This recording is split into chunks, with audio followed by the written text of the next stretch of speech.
Olá, boa noite. Eu sou André Anés, pastor da Igreja Batista em Quitaúna.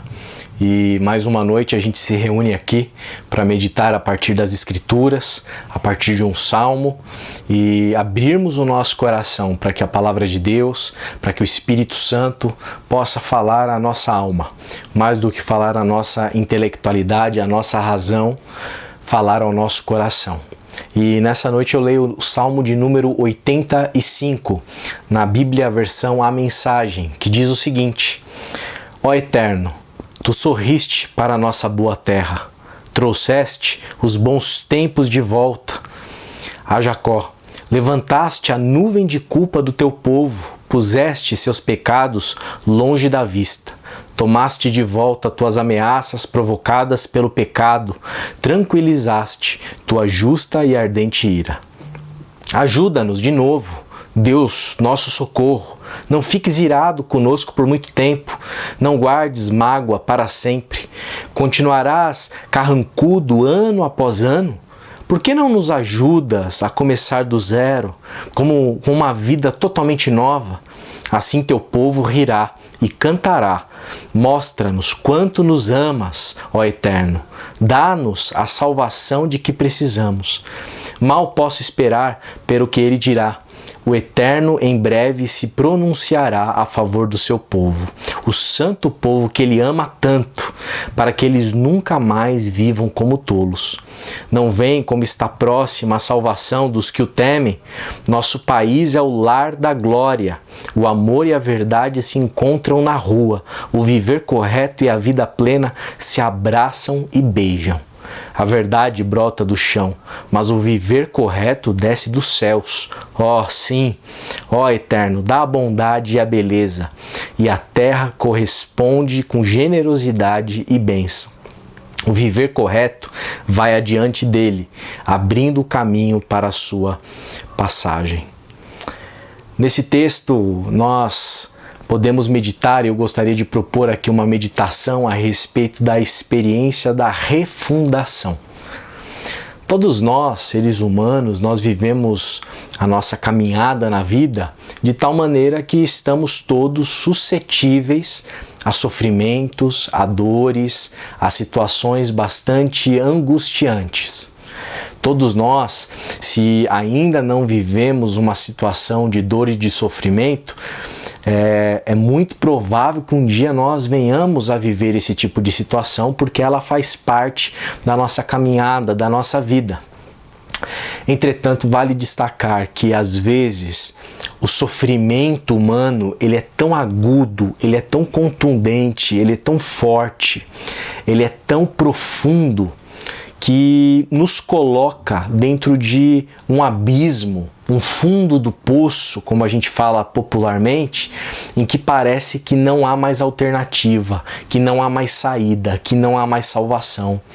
Às vezes, uma configuração familiar complicada, frustrações no trabalho, perda de entes queridos, situações profissionais e vários outros tipos de exemplos, como também doenças que podem nos assolar e assolar pessoas que nós amamos. Esse tipo de situação dolorosa pode nos levar e desencadear dentro de nós uma situação de tanta tristeza, de tanta angústia, de tanta dor, que a gente chega no fundo.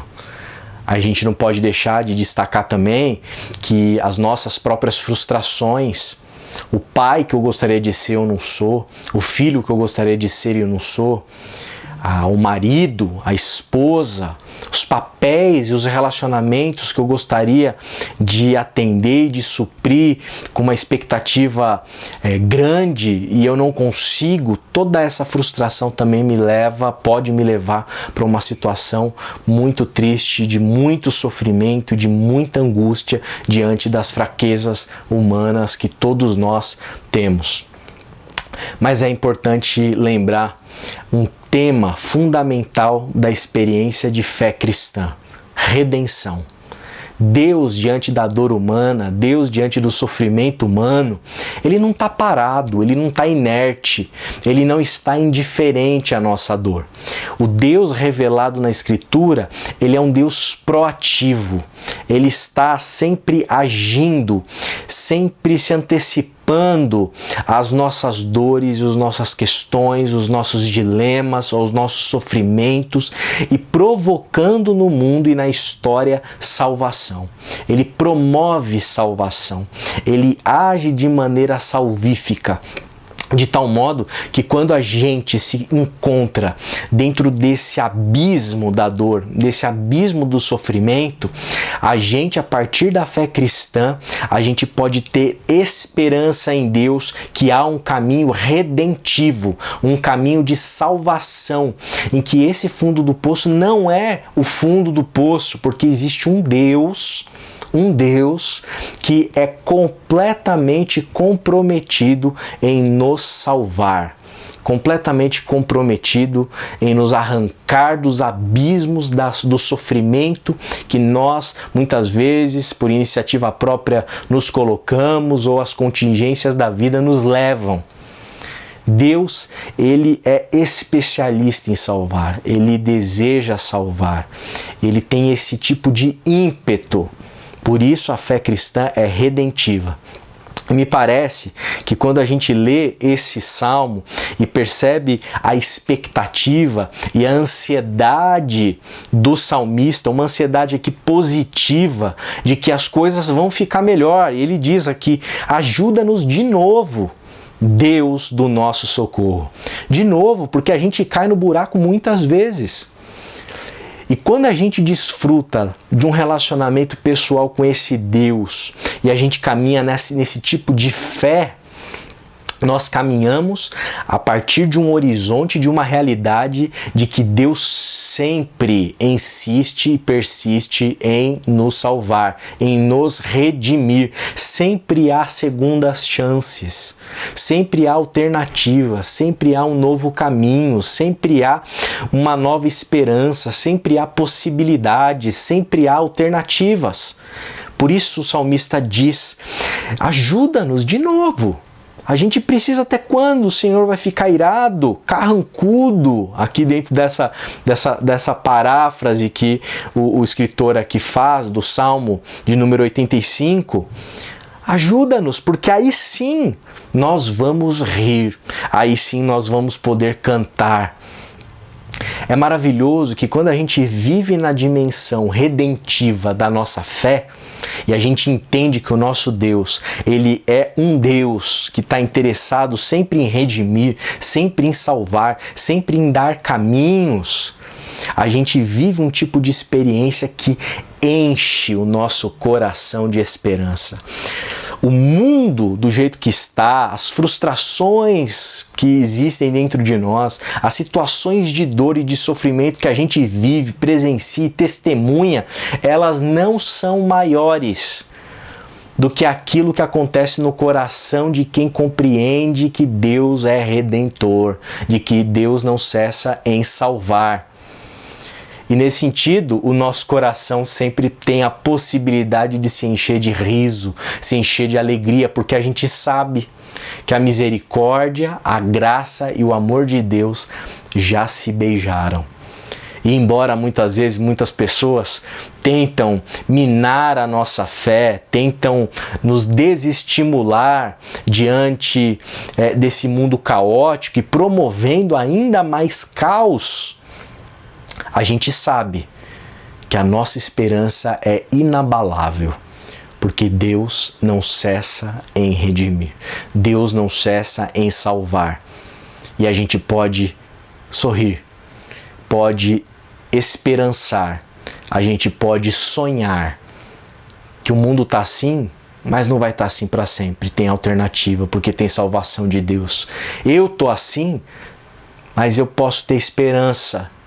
Eu tenho esperança de uma segunda chance, porque tem Deus que não cessa em me salvar, não cessa em ser redentor, não cessa em encontrar alternativas para que o riso, o canto, a beleza possam surgir, aparecer, se manifestar na nossa vida. Eu não sei se sua vida ela tá caótica, se sua vida está abraçada na dor e no sofrimento. saiba, o Deus revelado nas Escrituras é um Deus que redime, é um Deus que possibilita o riso e o canto. Por isso, clame a Ele, ore a Ele, fale com Ele, busque Ele, porque eu tenho certeza que Ele tem salvação para a tua vida, Ele tem salvação para a nossa alma, Ele tem salvação e redenção para esse mundo que está no fundo do poço. Mas a esperança dele vence esse fundo do poço, ilumina e arranca quem está lá para uma nova vida, cheia de riso e de canto. Te convido a orar comigo nesse momento. Pai, queremos te pedir que essa experiência da refundação, ela aconteça no nosso coração. Que a gente possa ter sempre a oportunidade de encontrar segundas chances no Senhor. Que o Senhor não cesse, Pai, em manifestar a Tua salvação e o Senhor não cesse em nos amar. Que o nosso coração seja permeado dessa verdade, dessa certeza. Que a Tua graça, a Tua misericórdia, o Teu amor já se beijaram. E nada, nada, nada pode parar o Teu ímpeto salvífico. Porque no final sempre, sempre, o amor vence. Amém. Deus abençoe a tua vida.